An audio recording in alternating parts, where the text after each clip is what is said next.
Le Japon a resserré l'étau contre Washington, et cette fois, aucun signe de recul à l'horizon. Dans un contexte d'escalade commerciale de plus en plus risqué, Tokyo commence à déplacer des pièces qui pourraient ébranler l'industrie automobile américaine.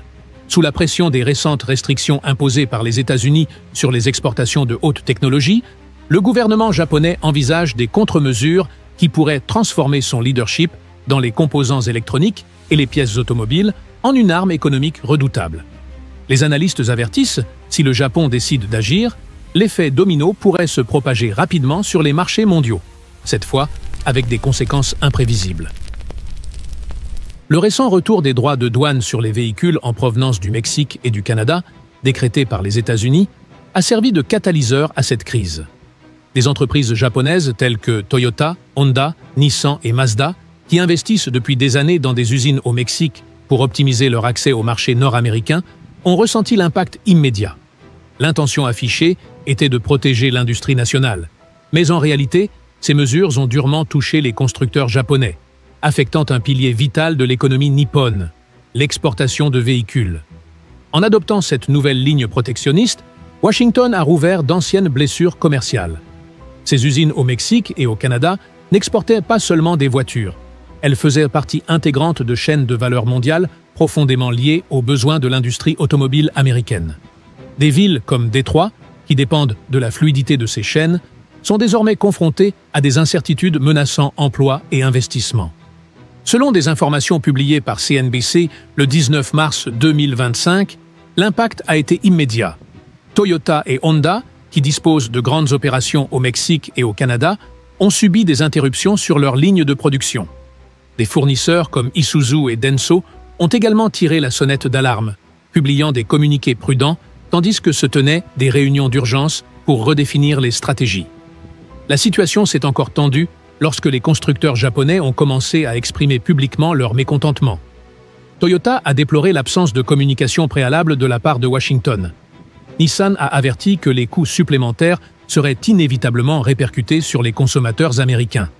Quant à Honda, rompant avec sa discrétion habituelle, elle a souligné le risque de perdre des années de progrès et d'investissement dans les modèles utilitaires sport, essentiels à sa compétitivité sur le marché nord-américain.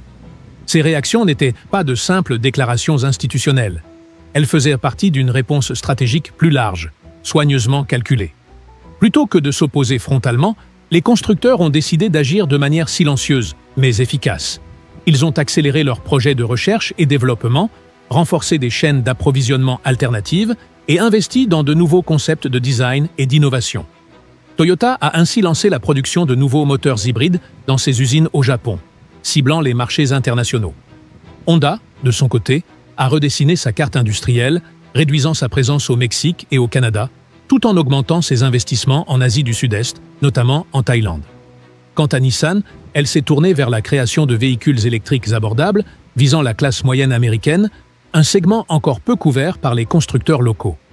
Cette adaptation n'est pas née du hasard, ni de décisions improvisées. Depuis le retour de Donald Trump à la présidence en 2018, le Japon avait discrètement élaboré des stratégies pour se prémunir contre une possible résurgence du protectionnisme américain. Les autorités et les dirigeants de l'industrie prévoyaient que l'environnement mondial deviendrait moins favorable au libre-échange, surtout dans des secteurs sensibles comme l'automobile.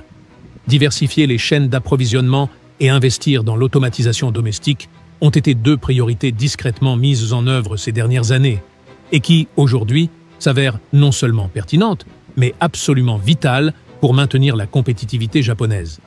Avec l'aggravation des tensions commerciales, la réponse japonaise est devenue à la fois technique et politique.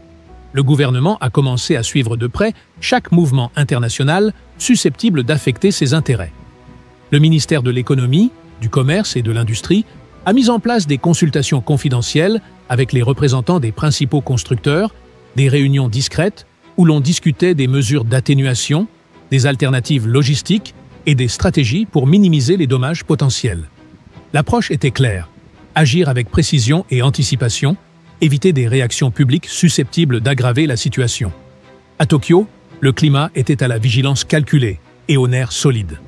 Bien que les confrontations commerciales avec Washington ne soient pas nouvelles pour le Japon, le contexte actuel semblait exiger une attention accrue. l'industrie automobile traversait une transformation sans précédent, les véhicules électriques devenant rapidement le nouveau champ de bataille économique. Ce changement, combiné à l'imprévisibilité politique des États-Unis, créait un terrain instable, où chaque décision devait être rigoureusement mesurée. Pour le Japon, leader historique des technologies hybrides et des batteries, ce conflit révélait aussi une opportunité rare. Au lieu de simplement défendre ses positions, le pays voyait l'occasion de consolider sa suprématie technologique sur un marché qui était, littéralement, en train d'être redessiné sous ses yeux. Par une innovation continue et une adaptation silencieuse, le Japon ne cherchait pas seulement à survivre, mais à sortir renforcé de cette nouvelle ère de conflits globaux.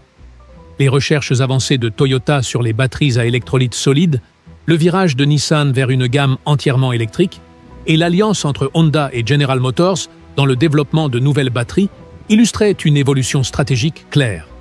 Malgré les pressions politiques croissantes, le Japon ne montrait aucun signe de recul. Au contraire, les constructeurs voyaient dans la crise une opportunité d'accélérer la transition technologique et de consolider leur leadership en matière d'innovation. Tandis que les constructeurs américains intensifiaient leur lobbying au Congrès pour obtenir des exemptions tarifaires, les fabricants japonais misaient sur l'innovation technologique et la diversification géographique. Des partenariats avec le Vietnam, la Thaïlande et l'Indonésie émergeaient comme des alternatives stratégiques, tirant parti de coûts de production plus bas et de conditions commerciales plus avantageuses. Parallèlement, les multinationales japonaises ont renforcé leurs investissements dans des centres de recherche et développement à l'étranger, augmentant ainsi leur capacité à s'adapter aux spécificités des marchés locaux. Au Mexique, des ajustements opérationnels ont été nécessaires dans les usines pour faire face aux nouveaux défis, tandis que l'Asie du Sud-Est a connu une hausse des recrutements et des achats de composants. Cette réallocation soudaine a provoqué une onde de choc sur le marché automobile nord-américain. Des concessionnaires ont signalé des retards dans la livraison des véhicules japonais, entraînant une hausse des coûts et des délais d'attente prolongés. Dans plusieurs régions, les consommateurs se sont tournés vers des marques locales, avec un niveau de satisfaction variable. Pourtant, de manière paradoxale, même les véhicules produits aux États-Unis n'ont pas réussi à combler ce vide par une augmentation équivalente des ventes. La préférence des consommateurs est restée claire. Fiabilité, efficacité énergétique et rapport qualité-prix restaient les critères déterminants en faveur des modèles japonais. De plus, la réputation de durabilité bâtie au fil des décennies consolidait davantage la fidélité des clients. Sur le plan politique, la situation à Washington devenait de plus en plus confuse.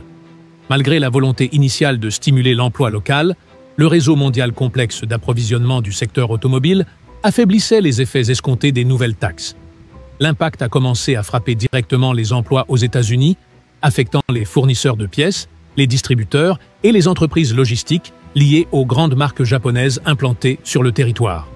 Dans le Michigan, de petits fournisseurs ont exprimé leur inquiétude face à la baisse des commandes, certains avertissant d'éventuelles fermetures de lignes de production. Pendant ce temps, au Texas, où se situe le siège nord-américain de Toyota, les autorités ont lancé des alertes concernant les pertes potentielles d'emplois et de recettes fiscales. En Californie, des groupes engagés dans la mobilité électrique craignaient que les tensions commerciales ne freinent l'essor des véhicules durables. Fidèle à sa tradition de discrétion diplomatique, Tokyo a évité les déclarations publiques, répondant plutôt par des ajustements silencieux dans la production et des avancées technologiques ciblées. Nissan a anticipé le lancement de voitures électriques compactes, pensées pour le profil moyen du consommateur américain, tandis que Toyota a renforcé la production d'hybrides au Japon et en Thaïlande. Honda, de son côté, a investi davantage dans les technologies de batterie de nouvelle génération, en recherchant des fournisseurs hors des États-Unis. En parallèle, des campagnes publicitaires ont mis en avant la qualité et la valeur à long terme des voitures japonaises. Certaines marques ont même décidé d'absorber partiellement le coût des taxes pour maintenir des prix compétitifs, associant cette stratégie à des offres de financement attractives dans les concessions américaines. Le marché a rapidement réagi. Alors que les exportations de véhicules en provenance du Mexique et du Canada reculaient, les livraisons de voitures électrifiées depuis le Japon et l'Asie du Sud-Est explosaient. Forte de sa supériorité technologique, l'industrie japonaise a élargi sa stratégie bien au-delà de la simple production. Le ministère japonais de l'économie, du commerce et de l'industrie s'est coordonné avec les constructeurs pour protéger les marchés stratégiques et réduire leur exposition aux politiques commerciales américaines. Parallèlement, le ministère des Finances du Japon a entamé une révision de ses avoirs en bons du Trésor américain, signalant discrètement une perte de confiance dans le dollar. Sur le plan diplomatique, Tokyo a renforcé ses liens avec l'Union européenne et les pays de l'Asie du Sud-Est, alignant ses véhicules électriques sur les normes mondiales d'émissions de plus en plus strictes. Financièrement, la diversification progressive des réserves internationales révélait une manœuvre calculée, guidée par une vision à long terme. Aux États-Unis, les effets des tarifs se sont révélés très éloignés des attentes initiales. Malgré les efforts du gouvernement, les marques japonaises continuaient à dominer plus de 35% du marché des voitures particulières, avec Toyota en tête des ventes. Pendant ce temps, à Détroit, l'industrie locale, concentrée sur les pick-ups et les SUV, affrontait de graves difficultés de compétitivité, affectées par la hausse des prix du carburant et des exigences environnementales renforcées. De petits fournisseurs et concessionnaires américains ont commencé à ressentir l'impact des changements, alors que les constructeurs japonais transféraient leur production vers l'Asie. Washington s'est retrouvé confronté à une réalité brutale. Les droits de douane, loin de revitaliser l'industrie nationale, ont au contraire mis à nu ses faiblesses structurelles. Le Japon, fidèle à sa tradition stratégique, a répondu avec retenue, mais efficacité. Évitant toute confrontation directe, il a consolidé sa position sur le marché américain tout en renforçant son influence internationale, grâce à l'innovation et à la reconfiguration de ses chaînes d'approvisionnement. En renforçant ses alliances asiatiques et en diversifiant ses marchés, le Japon n'a pas seulement résisté aux pressions extérieures. Il a tracé un nouveau chemin vers la résilience et l'innovation. Dans une partie jouée avec patience et intelligence stratégique, il a prouvé que la victoire ne revient pas toujours à celui qui crie le plus fort, mais à celui qui construit, en silence, les fondations les plus solides.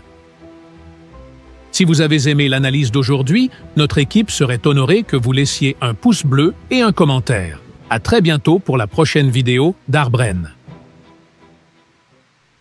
Le Japon a resserré l'étau contre Washington, et cette fois, aucun signe de recul à l'horizon. Dans un contexte d'escalade commerciale de plus en plus risquée, Tokyo commence à déplacer des pièces qui pourraient ébranler l'industrie automobile américaine.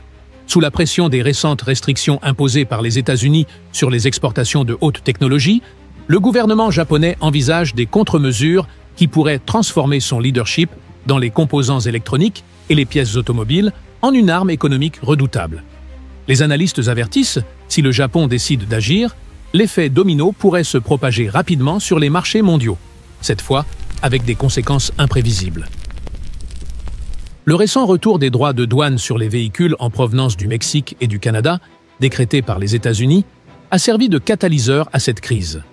Des entreprises japonaises telles que Toyota, Honda, Nissan et Mazda, qui investissent depuis des années dans des usines au Mexique pour optimiser leur accès au marché nord-américain, ont ressenti l'impact immédiat. L'intention affichée était de protéger l'industrie nationale. Mais en réalité, ces mesures ont durement touché les constructeurs japonais, affectant un pilier vital de l'économie nippone, l'exportation de véhicules. En adoptant cette nouvelle ligne protectionniste, Washington a rouvert d'anciennes blessures commerciales. Ces usines au Mexique et au Canada n'exportaient pas seulement des voitures. Elles faisaient partie intégrante de chaînes de valeur mondiale profondément liées aux besoins de l'industrie automobile américaine. Des villes comme Détroit, qui dépendent de la fluidité de ces chaînes, sont désormais confrontées à des incertitudes menaçant emplois et investissements. Selon des informations publiées par CNBC le 19 mars 2025, l'impact a été immédiat. Toyota et Honda, qui disposent de grandes opérations au Mexique et au Canada, ont subi des interruptions sur leurs lignes de production. Des fournisseurs comme Isuzu et Denso ont également tiré la sonnette d'alarme, publiant des communiqués prudents, tandis que se tenaient des réunions d'urgence pour redéfinir les stratégies. La situation s'est encore tendue lorsque les constructeurs japonais ont commencé à exprimer publiquement leur mécontentement. Toyota a déploré l'absence de communication préalable de la part de Washington. Nissan a averti que les coûts supplémentaires seraient inévitablement répercutés sur les consommateurs américains. Quant à Honda, rompant avec sa discrétion habituelle, elle a souligné le risque de perdre des années de progrès et d'investissement dans les modèles utilitaires sport, essentiels à sa compétitivité sur le marché nord-américain. Ces réactions n'étaient pas de simples déclarations institutionnelles. Elles faisaient partie d'une réponse stratégique plus large, soigneusement calculée. Plutôt que de s'opposer frontalement, les constructeurs ont décidé d'agir de manière silencieuse, mais efficace. Ils ont accéléré leurs projets de recherche et développement, renforcé des chaînes d'approvisionnement alternatives et investi dans de nouveaux concepts de design et d'innovation. Toyota a ainsi lancé la production de nouveaux moteurs hybrides dans ses usines au Japon, ciblant les marchés internationaux. Honda, de son côté, a redessiné sa carte industrielle, réduisant sa présence au Mexique et au Canada, tout en augmentant ses investissements en Asie du Sud-Est, notamment en Thaïlande. Quant à Nissan, elle s'est tournée vers la création de véhicules électriques abordables visant la classe moyenne américaine, un segment encore peu couvert par les constructeurs locaux. Cette adaptation n'est pas née du hasard, ni de décisions improvisées. Depuis le retour de Donald Trump à la présidence en 2018, le Japon avait discrètement élaboré des stratégies pour se prémunir contre une possible résurgence du protectionnisme américain. Les autorités et les dirigeants de l'industrie prévoyaient que l'environnement mondial deviendrait moins favorable au libre-échange, surtout dans des secteurs sensibles comme l'automobile. Diversifier les chaînes d'approvisionnement et investir dans l'automatisation domestique ont été deux priorités discrètement mises en œuvre ces dernières années et qui, aujourd'hui, s'avèrent non seulement pertinentes, mais absolument vitales pour maintenir la compétitivité japonaise. Avec l'aggravation des tensions commerciales, la réponse japonaise est devenue à la fois technique et politique. Le gouvernement a commencé à suivre de près chaque mouvement international susceptible d'affecter ses intérêts. Le ministère de l'Économie, du Commerce et de l'Industrie a mis en place des consultations confidentielles avec les représentants des principaux constructeurs, des réunions discrètes où l'on discutait des mesures d'atténuation, des alternatives logistiques et des stratégies pour minimiser les dommages potentiels. L'approche était claire: agir avec précision et anticipation, éviter des réactions publiques susceptibles d'aggraver la situation. À Tokyo, le climat était à la vigilance calculée et aux nerfs solides. Bien que les confrontations commerciales avec Washington ne soient pas nouvelles pour le Japon, le contexte actuel semblait exiger une attention accrue. L'industrie automobile traversait une transformation sans précédent, les véhicules électriques devenant rapidement le nouveau champ de bataille économique. Ce changement, combiné à l'imprévisibilité politique des États-Unis, créait un terrain instable, où chaque décision devait être rigoureusement mesurée. Pour le Japon, leader historique des technologies hybrides et des batteries, ce conflit révélait aussi une opportunité rare. Au lieu de simplement défendre ses positions, le pays voyait l'occasion de consolider sa suprématie technologique sur un marché qui était, littéralement, en train d'être redessiné sous ses yeux. Par une innovation continue et une adaptation silencieuse, le Japon ne cherchait pas seulement à survivre, mais à sortir renforcé de cette nouvelle ère de conflits globaux. Les recherches avancées de Toyota sur les batteries à électrolyte solide, le virage de Nissan vers une gamme entièrement électrique et l'alliance entre Honda et General Motors dans le développement de nouvelles batteries illustraient une évolution stratégique claire. Malgré les pressions politiques croissantes, le Japon ne montrait aucun signe de recul. Au contraire, les constructeurs voyaient dans la crise une opportunité d'accélérer la transition technologique et de consolider leur leadership en matière d'innovation. Tandis que les constructeurs américains intensifiaient leur lobbying au Congrès pour obtenir des exemptions tarifaires, les fabricants japonais misaient sur l'innovation technologique et la diversification géographique. Des partenariats avec le Vietnam, la Thaïlande et l'Indonésie émergeaient comme des alternatives stratégiques, tirant parti de coûts de production plus bas et de conditions commerciales plus avantageuses. Parallèlement, les multinationales japonaises ont renforcé leurs investissements dans des centres de recherche et développement à l'étranger, augmentant ainsi leur capacité à s'adapter aux spécificités des marchés locaux.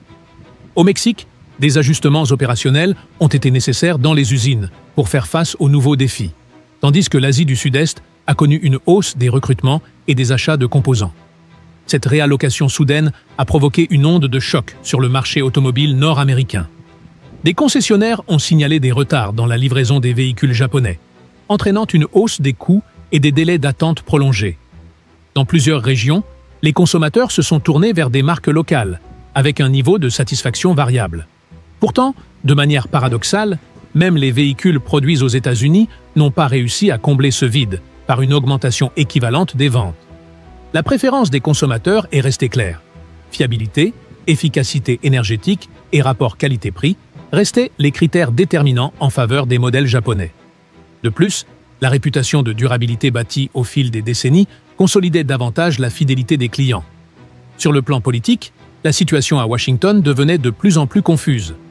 Malgré la volonté initiale de stimuler l'emploi local, le réseau mondial complexe d'approvisionnement du secteur automobile affaiblissait les effets escomptés des nouvelles taxes.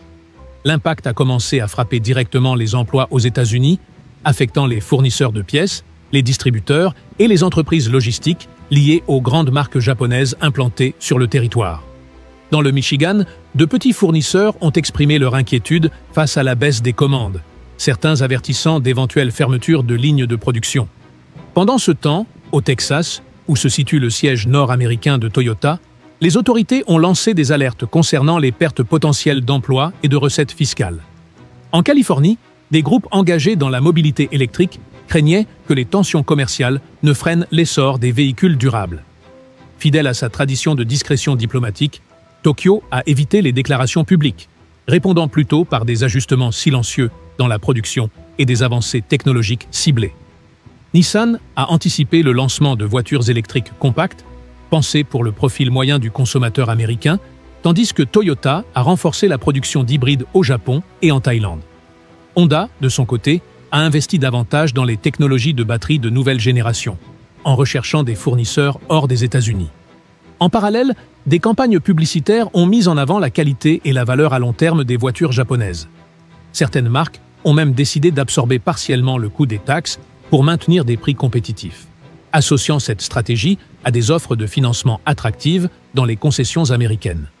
Le marché a rapidement réagi. Alors que les exportations de véhicules en provenance du Mexique et du Canada reculaient, les livraisons de voitures électrifiées depuis le Japon et l'Asie du Sud-Est explosaient. Forte de sa supériorité technologique, l'industrie japonaise a élargi sa stratégie bien au-delà de la simple production. Le ministère japonais de l'économie, du commerce et de l'industrie s'est coordonné avec les constructeurs pour protéger les marchés stratégiques et réduire leur exposition aux politiques commerciales américaines. Parallèlement, le ministère des Finances du Japon a entamé une révision de ses avoirs en bons du Trésor américain, signalant discrètement une perte de confiance dans le dollar. Sur le plan diplomatique, Tokyo a renforcé ses liens avec l'Union européenne et les pays de l'Asie du Sud-Est, alignant ses véhicules électriques sur les normes mondiales d'émissions de plus en plus strictes. Financièrement, la diversification progressive des réserves internationales révélait une manœuvre calculée, guidée par une vision à long terme. Aux États-Unis, les effets des tarifs se sont révélés très éloignés des attentes initiales. Malgré les efforts du gouvernement, les marques japonaises continuaient à dominer plus de 35% du marché des voitures particulières, avec Toyota en tête des ventes. Pendant ce temps, à Détroit, l'industrie locale, concentrée sur les pick-ups et les SUV, affrontait de graves difficultés de compétitivité, affectées par la hausse des prix du carburant et des exigences environnementales renforcées. De petits fournisseurs et concessionnaires américains ont commencé à ressentir l'impact des changements, alors que les constructeurs japonais transféraient leur production vers l'Asie. Washington s'est retrouvé confronté à une réalité brutale. Les droits de douane, loin de revitaliser l'industrie nationale, ont au contraire mis à nu ses faiblesses structurelles. Le Japon, fidèle à sa tradition stratégique, a répondu avec retenue, mais efficacité. Évitant toute confrontation directe, il a consolidé sa position sur le marché américain tout en renforçant son influence internationale, grâce à l'innovation et à la reconfiguration de ses chaînes d'approvisionnement. En renforçant ses alliances asiatiques et en diversifiant ses marchés, le Japon n'a pas seulement résisté aux pressions extérieures. Il a tracé un nouveau chemin vers la résilience et l'innovation. Dans une partie jouée avec patience et intelligence stratégique, il a prouvé que la victoire ne revient pas toujours à celui qui crie le plus fort, mais à celui qui construit, en silence, les fondations les plus solides. Si vous avez aimé l'analyse d'aujourd'hui, notre équipe serait honorée que vous laissiez un pouce bleu et un commentaire. À très bientôt pour la prochaine vidéo d'Arbren. Le Japon a resserré l'étau contre Washington, et cette fois, aucun signe de